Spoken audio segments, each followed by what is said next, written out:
dia udah selamat sampai rumah nih. Tapi Bagas kan keinget nih, dia mau mindah folder dari kameranya ke laptopnya.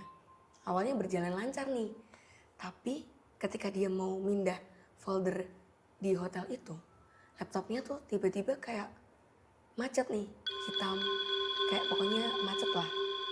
Nah, pas akhirnya laptopnya udah bisa, itu tiba-tiba nampilin di gambar 205 tadi. Bahkan ngerinya mereka ini, si Bagas ini udah sempet buat ngehapus filenya, tapi filenya itu tuh ada lagi di folder lain. Bahkan si Bagas ini pernah sampai suatu ketika file tadi, gambar tadi itu tuh jadi wallpaper laptopnya. Padahal dia nggak jadi ini tuh wallpaper. Dan yang nggak masuk akalnya lagi, itu file itu pernah masuk ke HP-nya. Padahal dia nggak pernah mindahin. Sampai kayak gitu. Dimas ngelihat ke belakang, itu ternyata nggak cuma satu bayangan aja, tapi ada banyak banget makhluk-makhluk yang ngejar mereka. Ada yang bentuknya udah nggak karuan, kayak mereka tuh udah hangus, terus tangannya udah hilang sebelah, wajahnya hancur. Pokoknya dari ceritanya si Bagas ini, Dimas itu nggak ngelihat semuanya karena sebanyak itu Kak. Tapi tuh ada keanehan di sana. Si Dimas ini tuh ngelihat kalau misalkan di balik meja itu ada satu bel lonceng yang masih kelihatan bagus. Nah, sama si Dimas nyeletuk nih. Coba dia lihat, ini loncengnya kayak ada yang habis pakai nggak sih? Tapi sama si mereka berdua temennya itu tuh cuma dihalahin gitu. Logika aja Kak, bangunan tua kosong, mejanya aja udah berdebu, tapi ada lonceng yang masih bersih. Itu kan udah aneh di sana. Habis itu kayak 3 detikan itu dengar suara ketawa. Kenceng banget ketawanya. Berat, nggak tahu cowok atau cewek, tapi yang pasti itu dari balik kamar 205. Assalamualaikum warahmatullahi wabarakatuh. Balik lagi guys, selamat malam di Mak Sliver bareng sama gue Riko Joyo Sukmo. Nah, di segmen kali ini kita sudah kedatangan seorang narasumber yang akan menceritakan sebuah kejadian horornya pada waktu hunting foto di salah satu hotel di Jawa Barat. Kisah ini dialami pada tahun 2017. Untuk kalian yang punya cerita mistis ataupun horor, jangan lupa langsung DM di Instagram kita ya. Untuk linknya sudah saya taruh di bawah. Nah, sebelum kita ke cerita sepenuhnya, kita sapa aja dulu narasumber kita, Mbak Ria. Terima kasih Mbak Ria udah datang di podcast kita untuk menceritakan sebuah kisah yang pernah kejadian di Jawa Barat ya Kak? Iya, betul.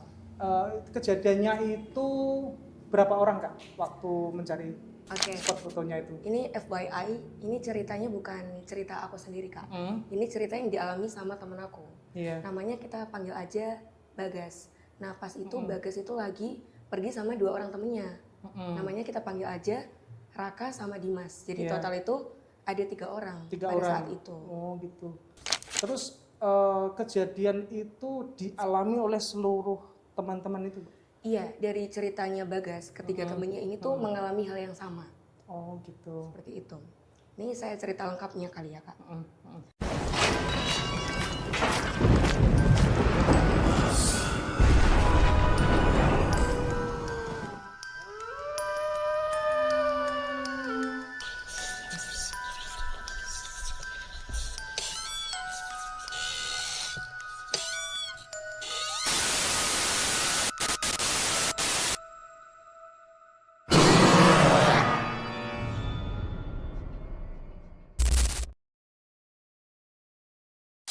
Nah jadi pada hari itu si Bagas dan kedua temennya itu tuh lagi ada project buat kayak ikut event sebuah lomba gitu, buat kirim foto yang bagus gitu.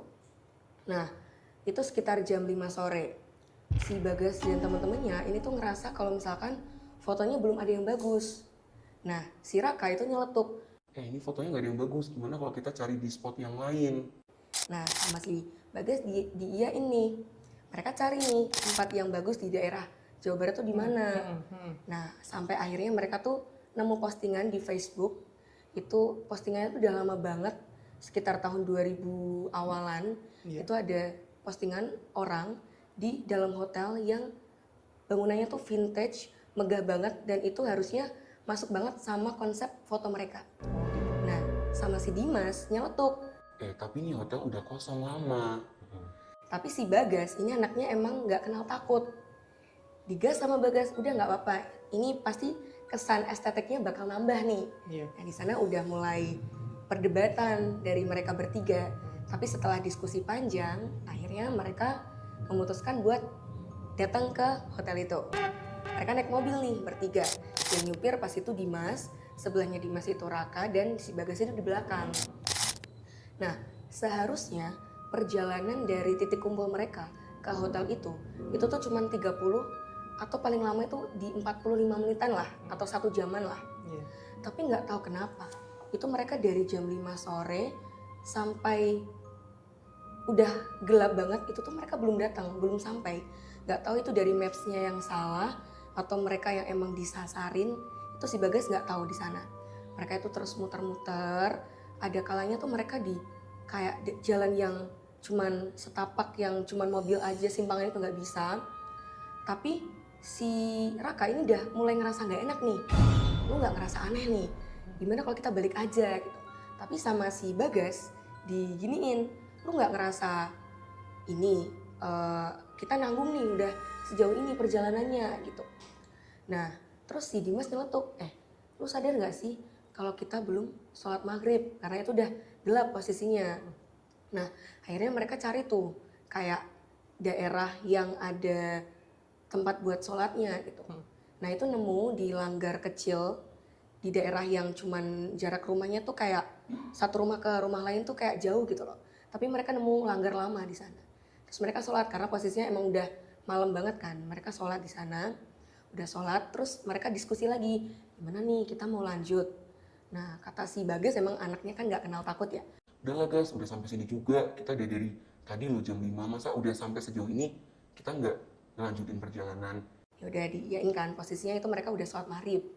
Dan mereka sepanjang jalan itu doa sambil positive thinking, udahlah ini paling mapsnya yang salah malah lewat jalan yang jauh gitu.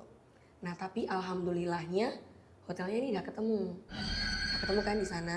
Mereka parkir nih di jalan yang agak lumayan jauh sama hotelnya, mungkin sekitar 5 meteran gitu. Bangunannya tuh emang kelihatan bagus banget nih, mewah. Tapi kelihatan banget kalau bangunannya tuh kayak bangunan mati gitu. Catnya tuh udah mulai pudar, ngelopek gitu. Terus juga jendelanya tuh udah mulai pecah-pecah gitu. Nah, si Raka tanya, gimana nih kita masih lanjut? Oke nih kalau misalkan buat foto kita ini bakal bagus nih di sini gitu. Akhirnya mereka masuk nih lewat gerbang samping karena emang gerbang sampingnya tuh ada yang udah bolong gitu. Mereka masuk nih sampai di lobi hotel. Nah, masuk hotel itu baunya tuh udah bener-bener bau yang nyengat banget di hidung. Baunya tuh antara bau yang apek gitu, terus juga bau khas karat dari besi. Pokoknya baunya tuh bener-bener nyengat banget di hidung. Meja resepsionisnya tuh masih ada. Semuanya tuh udah dipenuhi sama debu karena emang kondisinya tuh udah kosong lama ya hotelnya. Tapi tuh ada keanehan di sana. Si Dimas ini tuh ngeliat kalau misalkan di balik meja itu ada satu bel lonceng yang masih kelihatan bagus. Nah, sama si Dimas nyeletuk nih. Coba dia lihat, ini loncengnya kayak ada yang habis pakai nggak sih? Tapi sama si mereka berdua temennya itu tuh cuman dihalahin gitu. Logika aja kak, bangunan tua kosong, mejanya aja udah berdebu, tapi ada lonceng yang masih bersih. Itu kan udah aneh di sana. Tapi mereka dihalahin aja. Tapi si Dimas ini ngerasain yang aneh lagi. Itu di sekelilingnya itu dia merasa sesak. Kayak penuh banget di lobi itu. Kayak ngerasa penuh banyak orang. Padahal di sana posisinya cuma mereka bertiga. Tapi mereka nggak bilang nih sama teman-temannya. Si Dimas nggak bilang. Nah, mereka lanjut nih naik ke lantai 2 karena di lantai 1 cuma lobby aja. Kita lanjut yuk naik ke lantai 2. Iya. Nah di lantai 2 itu tangganya tuh tangga besi yang udah mulai berkarat. Kalau misalkan dia naik itu kayak bunyi gitu besinya. Nah, si mereka bertiga itu tuh cuman mengandalkan senter buat pencahayaannya. Dia mereka naik di sana sampai di lorong lantai 2. Itu tuh hotelnya tuh yang gini Kak. Itu tuh ada lorong panjang dan di kanan kirinya tuh penuh sama kamar-kamar. Kebayang nggak? Ya kan lorong panjang ada kamar-kamar. Nah itu tuh kamarnya berjejer gitu. Nah sama si Raka, dia coba iseng nih buka satu pintu. Ternyata nggak kekunci. Nah di dalam kamar itu ada satu kasur yang kayunya tuh udah mulai rapuh. Kasurnya juga udah sobek-sobek dan udah lusuh banget. Dan ada satu koper yang kebuka dan isinya tuh cuman satu sepatu yang bagian kanan aja. Cuman itu. Nah si Raka bilang nih, Lo ngerasa nggak sih kalau misalkan kamar ini kayak habis dipakai? gitu. Tapi sama si Bagas sama Dimas itu cuman di alah nggak sih gitu. Lu nggak ngerasa aneh? Kita nggak mending pulang aja karena si Raka udah ngerasa ada yang sesuatu nih gitu. Tapi Bagas gini, Udah deh, gue udah biasa kok datang ke tempat kayak ginian. karena si Bagas udah ngeyakinin temen-temennya, mereka yakin nih, oke kita juga udah jauh nih ke sini, masa kita pulang gitu aja. Mereka lanjut nih ke lantai 3. Nah itu juga sama, lantai 3 itu penuh lorong panjang yang ada kamar-kamar di kanan kirinya. Nah itu tuh sepanjang lorong ada banyak coretan. Itu mungkin ada beberapa orang yang pernah masuk ke situ kayak, tau gak sih Kak yang biasanya graffiti orang-orang pada nulis-nulis di sana. Itu udah mulai ketutup debu, udah mulai hilang pudar gitu. Tapi si Raka itu ngenotis satu coretan yang kelihatan masih baru. Tulisannya tolong. Itu kayak pakai pilox atau spidol warna hitam, gede banget dan itu masih jelas banget. Tapi Posisinya tuh di mana Kak ya? di lorongnya itu. Di lorong itu. Lorongnya itu kan ada kayak celah-celahnya itu tulisannya tolong gitu. Itu masih jelas banget, yang lain udah pada pudar, tapi yang itu masih jelas. Tapi si Raka kayak, aduh nggak deh gitu, di positive thinking aja gitu. Nah itu di sepanjang lorong itu kan ada lampu gantung. Nah itu tiba-tiba lampunya tuh gerak, ada angin. Padahal nggak ada angin, tapi itu kayak gerak. Nah terus ada satu kamar yang terlihat beda sama kamar lain. Kalau kamar lain itu posisinya pintunya udah mulai kayunya dikeropos karena rayap, terus warnanya usang. Tapi itu ada satu kamar 205, itu tuh pintunya masih kelihatan kayunya masih kokoh, dan itu tuh pintu kamarnya itu tuh masih kelihatan baru dipasang. Nah si Raka bilang nih, Lu nggak ngerasa kamar ini beda? nah si Dimas sama Bagas ngeliat nih, oh iya ya, mereka natap lama nih. Tapi sama si Bagas bukannya dia malah pergi karena ngerasa aneh, si Bagas malah buka tripodnya, dia pasang kameranya, dia atur angle-nya di sana, dan dia mulai ngejepret nih. Jepretan awal itu aman-aman aja. Tapi sampai di jepretan berikutnya, tiba-tiba itu dia dengar suara kayak krek gitu. Itu kayak kursi yang ditarik dari dalam. Nah, kagetlah si Dimas sama Raka. Ada apa tuh dari dalam? Suaranya tuh jelas banget kayak suara kursi atau kayu yang ditarik. Pokoknya itu jelas nggak suara hewan. Tapi si Bagas masih yang kayak, Itu paling suara kayu jatuh. gitu. Nah, Bagas ini bukannya malah pergi, dia tuh sebenarnya takut, tapi dia masih penasaran nih. Nah, dia tuh masih cepret nih, sampai suatu ketika itu dengar ada suara ketokan pintu. Kayak suara ini kayak suara pintu yang dibuka, knop pintu yang dibuka gitu. Nah, si Bagas ini tuh dia nggak kenal takut ya. Dia tuh bukannya malah takut pergi, tapi dia malah mau ngebuktiin nih, itu tuh paling cuman hewan, itu paling cuman suara kayu jatuh gitu. Nah, didatengin nih, dideketin dari arah dia ambil foto ke kamar 205. Itu dia ketok tuh, tok tok tok. Awalnya sunyi nih. Tapi habis itu kayak 3 detikan itu dengar suara ketawa. Kenceng banget ketawanya. Berat, nggak tahu cowok atau cewek, tapi yang pasti itu dari balik kamar 205.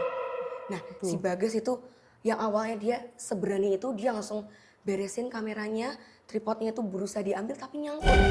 Dimatiin kameranya.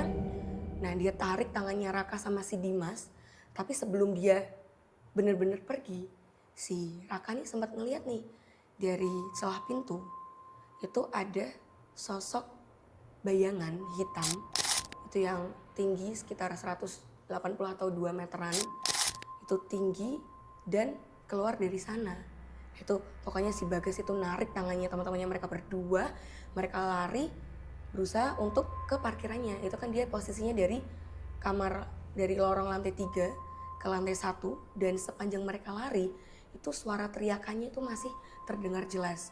Dan itu suara langkahnya tuh nggak cuma satu orang Kak, tapi rame banget karena pas si Dimas ngelihat ke belakang itu ternyata nggak cuma satu bayangan aja, tapi ada banyak banget makhluk-makhluk yang ngejar mereka.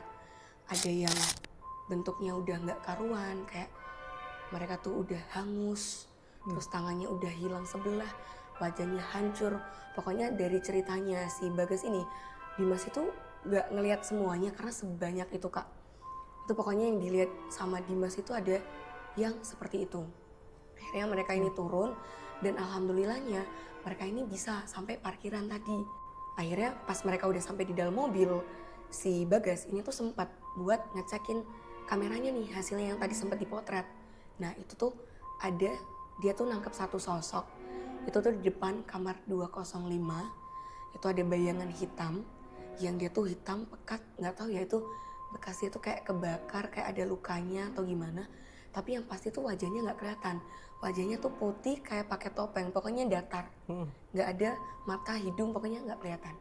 Nah karena dia ngerasa kaget, dia langsung nyuruh temennya buat ayo kita gas dari sini. Nah dia langsung tancap gas buat keluar dari sana. Nah alhamdulillahnya kalau untuk pulangnya dia tuh lancar. Kalau untuk tadi berangkatnya kan dia sempat diputerin Kak, nggak tahu ya itu dia emang mapsnya yang salah ambil jalan atau emang diputerin. Tapi alhamdulillahnya kalau untuk pulangnya ini dia lancar. Nah terus udah nih, nggak sampai situ aja Kak, dia udah sampai selamat sampai rumah nih. Tapi Bagas kan keinget nih, dia mau mindah folder dari kameranya ke laptopnya. Awalnya berjalan lancar nih, tapi ketika dia mau mindah folder di hotel itu, laptopnya tuh tiba-tiba kayak macet nih, hitam, kayak pokoknya macet lah. Nah pas akhirnya laptopnya udah bisa, itu tiba-tiba nampilin di gambar 205 tadi.